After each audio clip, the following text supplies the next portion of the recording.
Fala galera, sejam bem-vindos, professor Felipe Rossi na área. Hoje nós vamos falar de obrigações.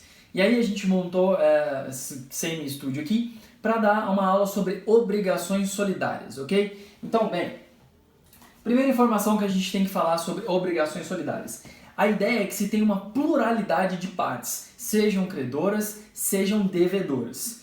Isso vai trazer a nossa percepção de que quando eu tiver uma obrigação solidária, eu tenho uma pluralidade de envolvidas. Ela será uma obrigação solidária ativa se eu tiver uma pluralidade de credores. E ela será uma obrigação solidária passiva se eu tiver uma pluralidade de devedores. Então a ideia é justamente esse condão de pluralidade. No mais, quando a gente fala sobre responsabilidade passiva, ou seja, sobre responsabilidade sobre a dívida, uma coisa que é diferente da responsabilidade solidária para a responsabilidade fracionária é que na responsabilidade solidária, um pode responder por todo o valor da dívida. Implica dizer que se eu tenho 3 devedores e a dívida é de 300 mil, não quer dizer que cada um deles tem que pagar 100 mil. Isso seria fracionária. No caso da responsabilidade solidária, qualquer um dos 3 pode ser demandado sobre o valor total, a dívida inteira. Professor, eu posso demandar os 3? Pode. Eu posso demandar qualquer um dos 3? Também pode. Eu posso demandar o valor total? Com certeza.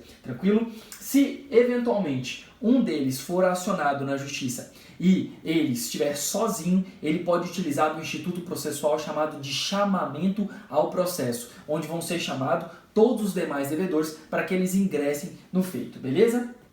E se eu tiver vários credores? Se eu tiver vários credores, qualquer um deles pode ser pago na integralidade. O que eu sugiro, na prática, é que se eventualmente for pago, no caso da responsabilidade ativa a um dos credores, que se busque respaldar sobre esse pagamento, porque quando do pagamento integral a um deles, exonera-se de responsabilidade, ou seja, extingue-se, desde que o pagamento seja total. Professor, e se o pagamento a um desses credores foi parcial? Por exemplo, a dívida era 300 mil e aí eu sou um dos devedores e eu fui lá e paguei 100 mil a um dos credores. Eu estou isento? Negativo. Vai ser somente abatido. Tranquilo?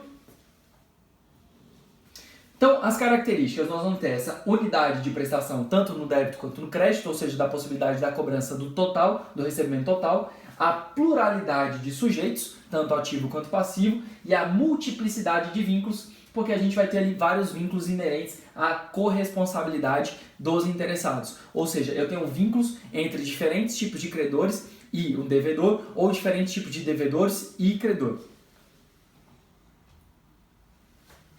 Ponto importante, a solidariedade ela não se presume. Ela ou vai ser da disposição de vontade das partes por meio de um contrato, ou então ela vai ser posta em lei, ou seja, a própria lei vai trazer quais seriam as modalidades de responsabilidade solidária. O pagamento total do débito por um dos credores extingue inteiramente.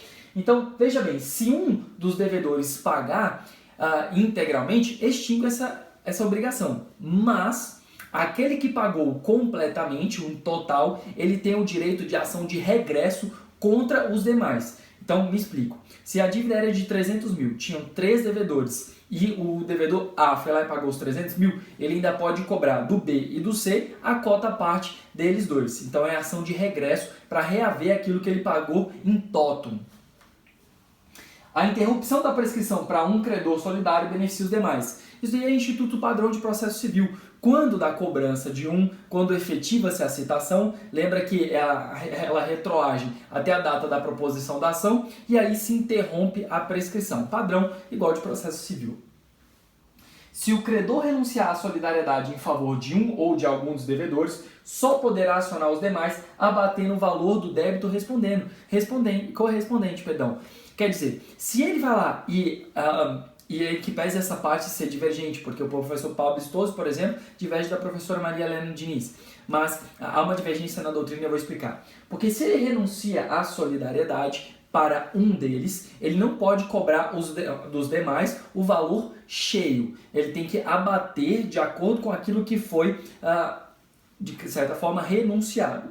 Agora, existe uma divergência doutrinária sobre isso, que diz que se você renuncia à solidariedade, você renunciaria à responsabilidade solidária como um todo. ok? Mas vamos utilizar esse preceito de que quando você renuncia, você estaria renunciando à cota parte daquele indivíduo, então a ele você não pode cobrar mais o totum e aos demais somente aquilo que for cabível. O devedor solidário que for demandado sozinho, ele pode se utilizar do instituto processual de intervenção de terceiro, chamado de chamamento ao processo. Ou seja, ele foi cobrado sozinho, então ele pode fazer com que se tenha incidente de chamamento ao processo, onde vão ser intimados para se manifestar no feito os outros devedores daquela circunstância solidária. E aí nós falamos ainda de outras modalidades de obrigação. E aí a obrigação de resultado, que é aquela onde eu tenho a promessa do cumprimento de um resultado. Por exemplo, quando a gente tem uma obrigação de transporte, onde eu já sei aonde eu vou chegar, como eu vou chegar, e aí você tem uma responsabilidade de resultado. Nós temos ainda as obrigações de meio, na qual eu disponho de todo o esforço possível para atingir uma finalidade, mas eu não posso garantir a finalidade. E a advocacia é um serviço de meio. Obrigação de garantia, como é, por exemplo, o caso da fiança, que você visa eliminar um risco, propiciar uma segurança. As obrigações condicionais e a termo, e aqui elas têm uma diferença muito sutil. A condicional ela vai causar uma condição de um futuro incerto. Me explico. Quando você passar numa faculdade pública, você vai ter um carro, então uma condicional. E aí eu não sei quando vai ser isso. E no caso da termo é, por exemplo, eu tenho um futuro certo, ao fim do ano, ao fim deste ano, eu lhe darei um carro. E nós temos ainda as obrigações de tratos sucessivos, que é o exemplo do imóvel que é alugado e que mensalmente você tem ali uma obrigação. Eu te permito o uso, você tem o gozo daquele local, você pode usar, você é o possuidor e em contrapartida você me paga uma contraprestação.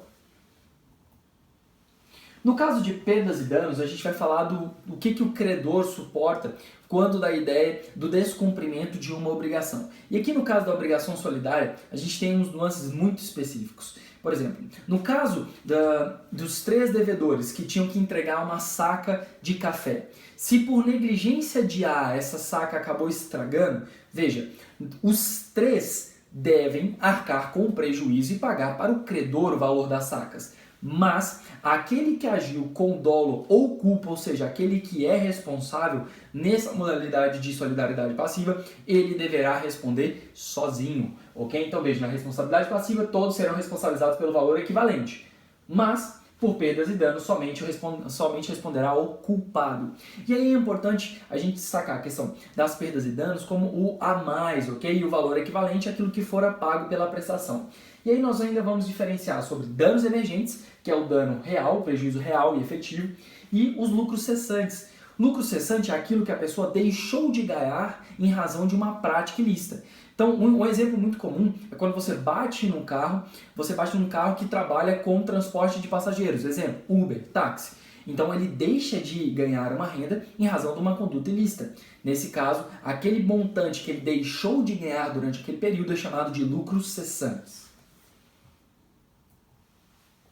Os efeitos da obrigação, quando ela não é personalíssima, ela se transmite. Implica dizer que aos herdeiros, eles vão ter direito, na medida do seu quinhão, a poder cobrar aquilo. E, em contrapartida, se forem devedores, eles também deverão pagar, claro, dentro dos limites da sua herança, ok? No seu quinhão. E aí, há alguns pontos também importantes para a gente destacar, que é o caso de exceção pessoal. Digamos que um dos devedores vai lá e argua como defesa a tese de exceção pessoal, ou seja, que quando do momento da constituição daquele crédito houve uma fraude, uma coação, então houve algum vício. Nesse caso, a exceção pessoal ela só é oponível a um dos credores, salvo se mais de um tiver feito isso. Então ela é pessoal, então ela só pode ser oponível àquele que de fato causou.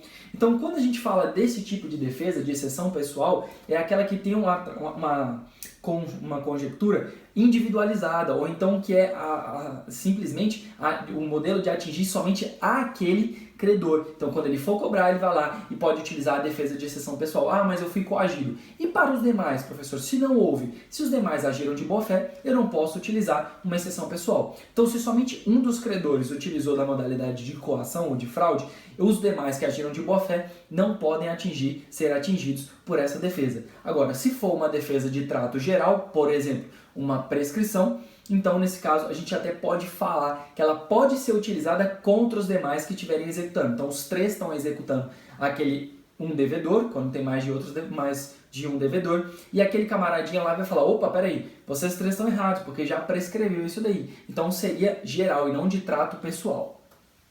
Remissão da dívida. Remissão da dívida é uma hipótese de perdão da dívida. Então, digamos que numa responsabilidade solidária passiva, um deles foi perdoado. Então, se aquele um foi perdoado, ok, a ele não vai ser mais cobrado aquele montante, mas aos demais subsiste ainda a responsabilidade sob o valor, só que abatendo aquele montante que seria do camaradinha que foi perdoado. Então, se um deles foi perdoado, eu tenho que tirar do valor total aquele que foi perdoado. Então, se a dívida era de 300 mil, tinham 3, cada um em tese tinha responsabilidade ali de 100. Mas era uma responsabilidade solidária. Então, quando eu perdoei um, dos outros 2 remanesce os 200 mil e o dever de pagar. E quando eu tiver uma circunstância, professor, de julgamento desfavorável em solidariedade ativa, imagina o seguinte, eu tenho 3 credores e eu tenho 3 devedores. Um dos credores entrou com uma ação contra os devedores. E daí, naquela circunstância, foi utilizada uma tese que julgou improcedente a ação do credor. Professor, os outros 2 credores, eles vão ser atingidos? Negativo. Nesse caso, eles só vão ser atingidos se todos participarem, figurarem daquela demanda e aquela defesa for aplicável aos 3. Então veja, se ela não for de trato pessoal, for de trato geral e todos ingressarem com a ação, ok. Isso quer dizer que se um dos credores buscar a execução e tiver a sua execução julgada improcedente, nesse caso, só vai se aplicar o resultado negativo a ele. Aos demais, só seria favorável se fosse procedente. Implica dizer que os outros 2 vão poder ingressar com uma ação e tentar buscar esse valor? Exatamente, porque só vão ser aplicados os efeitos positivos. Tranquilinho? Galerinha, então, por hoje é só. Fica aí a nossa aula sobre obrigações. Espero que vocês curtam e continuem acompanhando o nosso canal.